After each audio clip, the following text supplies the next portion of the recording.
Encontramos-nos no interior daquele que é um dos monumentos mais conhecidos, mas também dos mais visitados da cidade do Porto. A Igreja de São Francisco.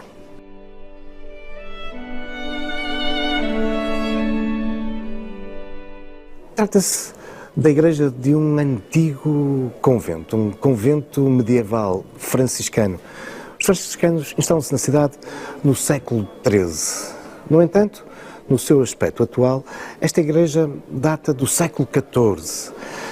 Uma igreja que vem substituir um templo anterior mais modesto e em grande parte construído graças ao esforço, ao empenhamento do rei Dom Fernando, que acabaria por morrer nesse mesmo ano em que a igreja começa a ser construída, 1383. Uma igreja que é um dos mais importantes monumentos medievais da cidade do Porto, o mais importante monumento gótico da cidade do Porto. Contudo, quando entramos no interior desta igreja, essa imagem medieval gótica acaba por passar despercebida, uma vez que no século XVIII o interior do templo foi objeto de uma profunda reforma dentro da estética barroca. Aliás, encontramos-nos perante aquele que é um dos mais importantes monumentos barrocos do nosso país. Aqui podemos observar uma das mais brilhantes intervenções de talha dourada alguma vez realizada em Portugal. Esta é uma daquelas designadas Igrejas do Ouro, em que uma grande parte da superfície das suas paredes, dos seus altares, apresentam talha dourada, essa madeira trabalhada de um modo muito exímio, muito decorado e, por sua vez, recoberta com folhas, finas folhas de ouro, o ouro que nesse século XVIII nos chegava do Brasil. Ora, perante toda esta beleza, muitas vezes ao visitante acaba por passar despercebido um outro aspecto muito interessante da Igreja de São Francisco do Porto. É que o seu pavimento ainda nos apresenta perfeitamente definidas os espaços das sepulturas. Sim, das sepulturas. É muito antiga, remonta à Idade Média, esta tradição do mundo cristão ocidental de fazer os enterramentos no interior dos templos. E isso aqui é bem evidente. E, curiosamente, enterramentos que demonstravam também a hierarquia social. E também aqui, em São Francisco, isso é notório. Percebemos por estas pedras tumulares, pelos brasões que aqui podemos contemplar, que na parte mais sagrada da igreja, junto à capela e ao altar-mor, aqui tínhamos as sepulturas de gente destacada da sociedade portuense. Depois, conforme vamos avançando ao longo da nave, as sepulturas passam a ser anónimas e de gente de menor relevo social. Mas a Igreja de São Francisco, todo este conjunto, apresenta-nos outros dados muito interessantes sobre as tradições funerárias na nossa região. Associado ao convento dos franciscanos, ao convento da Ordem de São Francisco, irá surgir, de resto no que é muito habitual entre nós, uma ordem terceira. Isto é, uma ordem de leigos, de gente que se identifica profundamente com a prática religiosa, com os ideais, também com a prática assistencial de uma determinada ordem religiosa, neste caso dos franciscanos, mas que não sente vocação ou não tem disponibilidade para ingressar no convento. Surgem então as ordens terceiras e aqui, anexa ao mosteiro dos convento dos franciscanos, surgirá então a Ordem Terceira de São Francisco, que se vai tornar numa das mais importantes, influentes e poderosas instituições da cidade do Porto. Quando chegamos a meados do século XVIII, essa ordem vai mesmo mandar construir em frente à igreja do convento a sua sede, a Casa do Despacho. O projeto será daquele que é um relevante arquiteto italiano que então está a operar entre nós, Nicolau Nasoni, responsável, entre outros, pela construção da Igreja da Torre dos Clérigos, a Igreja da Misericórdia, o Palácio do Freixo e tantos outros monumentos de destaque do nosso barroco. E é aqui, na Casa do Despacho, desenhada por Nasoni, que nós encontramos outras das mais curiosas tradições e manifestações funerárias da cidade do Porto.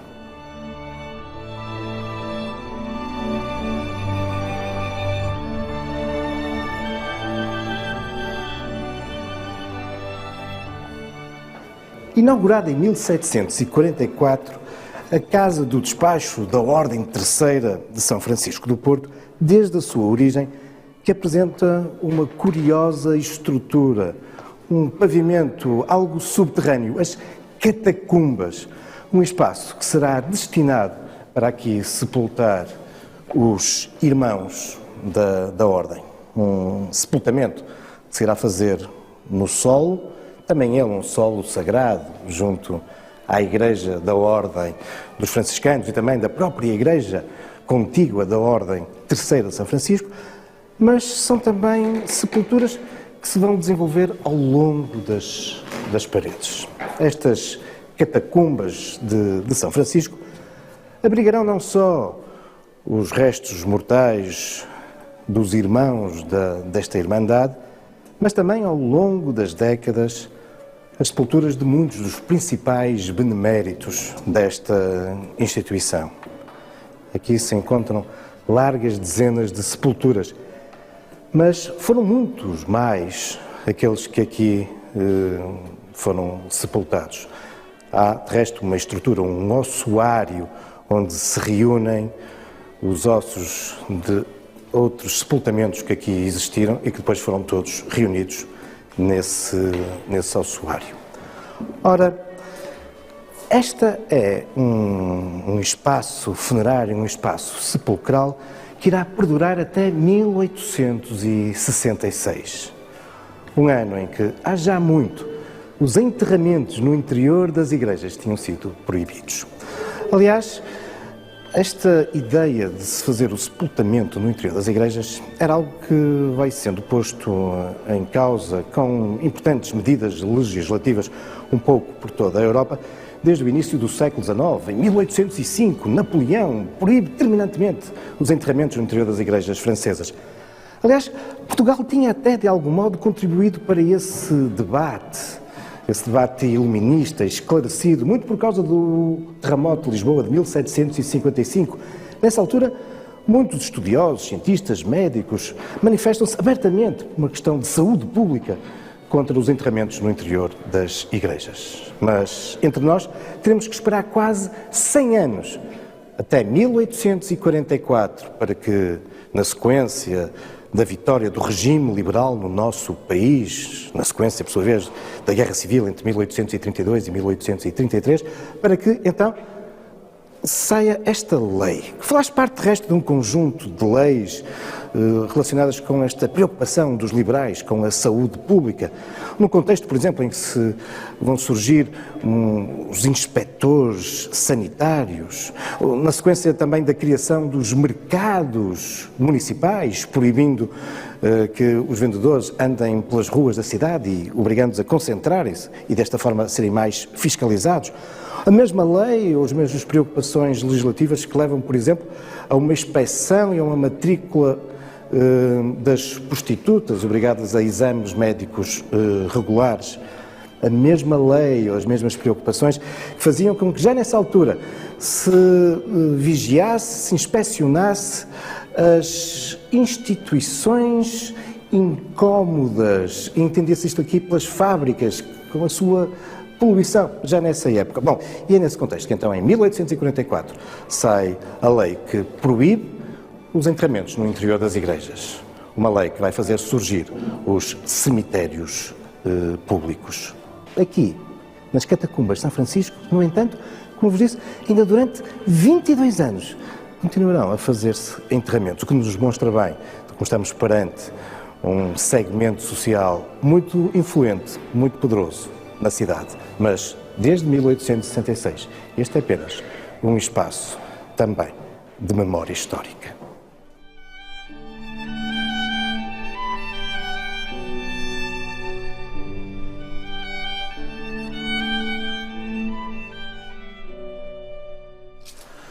Curiosamente, na cidade do Porto, bem antes do aparecimento desta lei que obrigava à criação dos cemitérios, já existia um outro. Este, onde nos encontramos. Um cemitério no Porto, mas não era para portugueses. É o cemitério dos ingleses. Com efeito, desde o século XVI, desde o cisma religioso, desde que os ingleses se haviam tornado nos protestantes, que lhes estava vedado a possibilidade de sepultarem os seus mortos no interior das igrejas católicas. E por isso, e nomeadamente com o crescimento da influente e poderosa comunidade britânica na cidade, nomeadamente a partir do século XVII e do século XVIII, com o seu envolvimento nos negócios do vinho do Porto, os ingleses tinham que sepultar os seus mortos em lugares improvisados, nas encostas do Douro ou mesmo nas margens do rio. Mas, no final do século XVIII, o importante e influente cônsul John Whitehead vai conseguir autorização para que os ingleses passem a ter um lugar próprio para sepultar os seus mortos. Nasce assim, em 1788, este cemitério, rodeado por altos muros, para que os católicos não fossem, enfim, afetados pela presença desta estranha manifestação protestante. E é neste cemitério que encontramos também uma das mais famosas sepulturas da cidade, a do Barão Forrester, falecido num afogamento, num desastre, no Caixão da Valeira em 1861. E é uma estranha sepultura, porque o seu corpo não se encontra lá. O rio nunca devolveu Barão Forrester.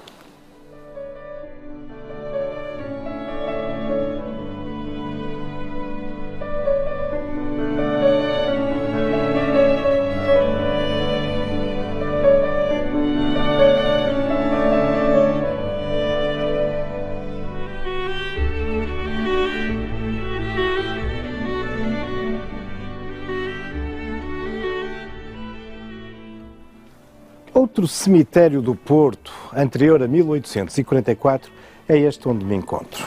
Um cemitério privado da Ordem da Lapa.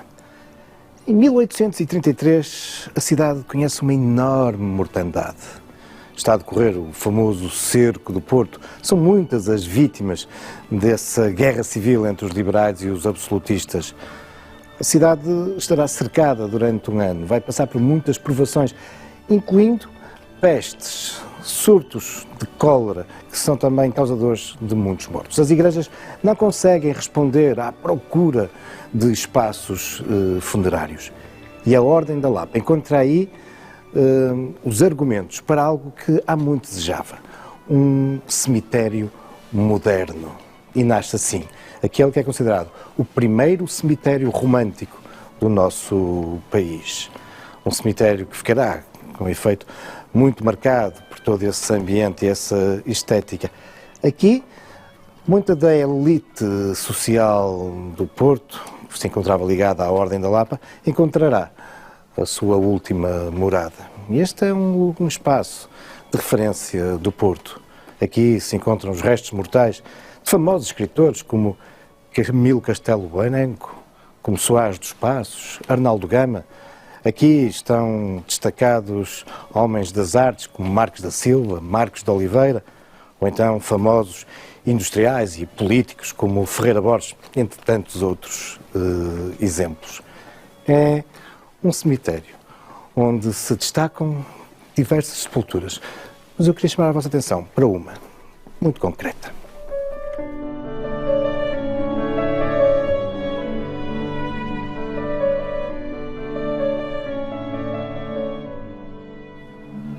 Em 1851 morria um abastado homem de negócios da cidade, José Mendes Braga. A sua esposa, Maria Ângela da Natividade, irá então mandar erguer este sumptuoso túmulo, com um aspecto muito interessante. Ele irá, desde logo, salvaguardar o espaço também para aquela que virá a ser a sua sepultura, mais de uma década depois. Na data da morte do negociante, o casal não tinha nenhum filho vivo. E por isso este monumento acaba por ser também uma exaltação do amor, do casal. E por isso ela fez questão de colocar bem lá no topo aquele que é um símbolo da fidelidade. Um cão.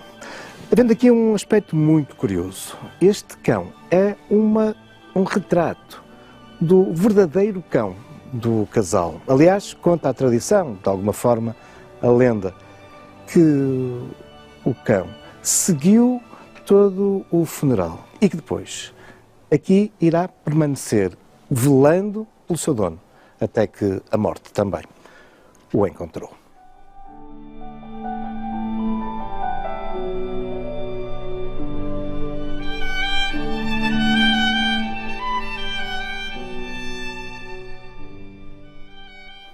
O primeiro cemitério público da cidade do Porto surgirá não muito depois da imposição legal dos cemitérios, em 1839. E as autoridades da cidade vão destinar para esse equipamento aquela que até há muito poucos anos antes, até à implantação do regime liberal, havia sido uma extensa quinta propriedade da Mitra da Sé do Porto. Uma quinta destinada ao lazer, ao descanso do bispo. Era o Prado do Repouso. E até hoje o cemitério ficou com esse nome, do Prado do Repouso. Mas é um espaço ao qual a cidade irá resistir durante muito tempo. Isto de enterrar os entes queridos numa antiga quinta, de facto, não cabe na mentalidade da época. Será necessário esperar por meados do século, pela generalização do espírito e do gosto romântico, para que os portuenses comecem a aderir livremente aqui colocarem os seus mortos. E para isso também contribuiu o facto de este ser um espaço de última morada de gente muito influente e poderosa da cidade, ou outros que para aqui foram trasladados. Como é o caso de uma das figuras mais importantes do final do século XVIII na cidade do Porto, o influente e poderoso corregedor Francisco de Almada, que até hoje se encontra aqui, na entrada do cemitério do Prado do Repouso.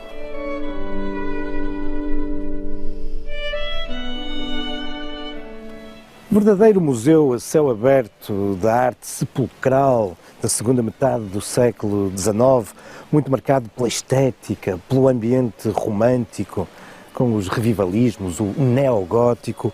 O cemitério do Prado de Repouso reúne um conjunto verdadeiramente notável de obras artísticas. Mas, entre estes muitos túmulos, permite-me salientar algo estranho. Estranho pela sua própria configuração. Estranho pela história que lhe anda associada. Foi mandado erguer em 1868 por Henriqueta Emília da Conceição. É, na época, uma figura bem conhecida da cidade. Uma jovem prostituta enriquecida. No entanto, a sua infância havia sido marcada pela tragédia. Muito novinha, fica órfã de mãe. O pai havia abandonado logo após o seu nascimento. Ela acaba por ir para o recolhimento das meninas abandonadas, mas entretanto uma tia vai lá resgatá-la. Vai trabalhar para a fábrica dos fósforos e entretanto aos 7 anos tinha sido também violada. Acabará por ingressar no mundo da prostituição, onde acaba por se salientar pela sua beleza, mas também pela sua sagacidade. E porque vai tendo entre os clientes alguns dos homens mais poderosos e ricos da cidade, que não raras vezes vai chantagear, Emília vai reunindo uma pequena fortuna.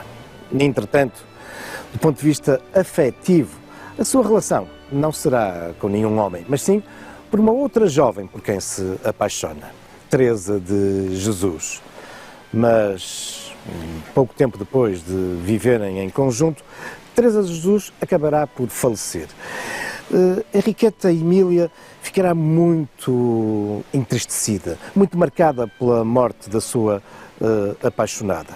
E em 1868, pouco tempo depois da morte de Teresa de Jesus, em outubro, ela consegue obter autorização para aqui construir um túmulo. Este, podemos aqui observar, que estará concluído em dezembro e que irá integrar uma estranha estátua de São Francisco. Estranha, porque não é habitual a representação deste santo em monumentos funerários. Mas o mais estranho está ainda para acontecer. Quando em dezembro se dá a trasladação do caixão e do corpo de Teresa de Jesus para esta sua nova sepultura, Henriqueta Emília da Conceição pede aos presentes para se afastarem, para a deixarem despedir-se sozinha da sua amiga. E uma vez que esta vontade é cumprida e aproveitando a ausência de olhares indiscretos à sua volta, Henriqueta vai degolar o corpo de Teresa de Jesus e, aproveitando-se de um lenço, esconder a cabeça da sua amada.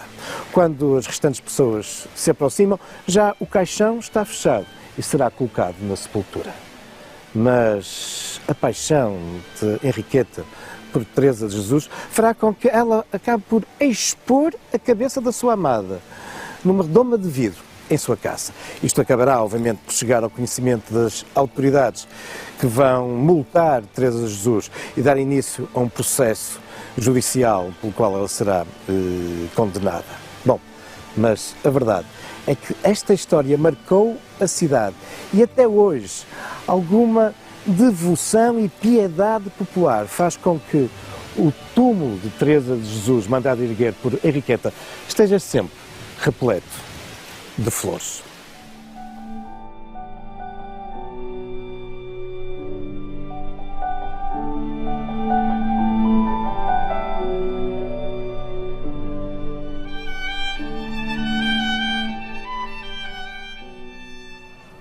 Em 1855, a cidade do Porto conhecia um segundo cemitério público, também de grandes dimensões. Vai-se localizar muito próximo daquilo que é hoje a Rotunda da Boa Vista. E por isso a cidade passava a contar não só com um cemitério para a área oriental, o do Prado de Repouso, mas agora também este, aqui, na zona ocidental da cidade. Tal como o do Prado de Repouso, este vai aproveitar aquilo que tinha sido até há pouco tempo uma extensa e ampla quinta, a Quinta da Agramonte, que de resto vai dar o nome ao cemitério. Uma quinta que de algum modo tinha ficado abandonada na sequência da Guerra Civil, do Cerco do Porto, entre 1832 e 1833. Inaugurado em 1855, o cemitério de Agramonte vai se caracterizar também por um relevante conjunto de arte cemiterial, ao qual ficarão associados importantes obras de destacados escultores como Teixeira Lopes ou Soares dos Reis. Curioso é que, segundo o monografista Pinho Leal, do final do século XIX, a vocação funerária deste espaço seria anterior, uma vez que aqui, durante alguns anos, teria funcionado um cemitério para animais irracionais, animais domésticos, também cavalos e burros. Mas este cemitério guarda também alguns monumentos extremamente marcantes na memória da cidade. Vamos conhecer um caso.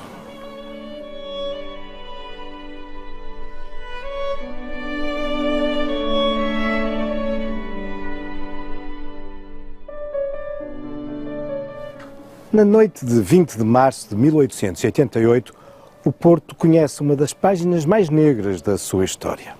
Aquele que era um dos mais populares teatros da cidade, o Teatro Baquet, que havia sido fundado 30 anos antes por um famoso costureiro, alfaiate da cidade, António Pereira Baquet, localizado na rua então de Santo António, hoje atual 31 de janeiro. Bom, nessa noite, uma noite em que o teatro é muito concorrido, tinha lugar uma sessão de benemerência, um espetáculo que havia atraído imensa gente e, a meio da noite, no teatro, deflagra um incêndio. De imediato, a luz alimentada a gás é cortada. E por isso vai-se gerar a confusão, a precipitação. Passado poucas horas, o saldo é terrível. Vítimas de pisoteio, de intoxicação, queimadura, irão morrer 120 pessoas. Muito delas, naquela confusão, na escuridão, tentam encontrar a saída. As portas, em vez de abrirem para fora, abriam para dentro. E por isso os primeiros, quando chegam à porta, já não as conseguem abrir, porque a mole, a multidão, as vai empurrando contra a saída. A comoção é total na cidade. Prova disso é que nos dias seguintes a rainha virá visitar a família de muitas das vítimas e será acompanhada, imagine-se, pelo líder do Partido Republicano, o que nos diz bem de como esta tragédia afetava a cidade e todo o país. E é aqui, no cemitério de Agramonte, que será erguido um mausoléu, um monumento às vítimas desse incêndio do Teatro Baqué. Um monumento pungente, um monumento que é constituído por elementos retorcidos do próprio teatro. É, bem, uma prova da importância que os cemitérios possuem, não só do ponto de vista artístico, mas também como memória das próprias cidades. E aqui no Porto, os cemitérios são um bom exemplo disso. Vimos alguns exemplos. Haveria muitos outros, mas isso são já outros factos, também algumas lendas, futuros caminhos da história.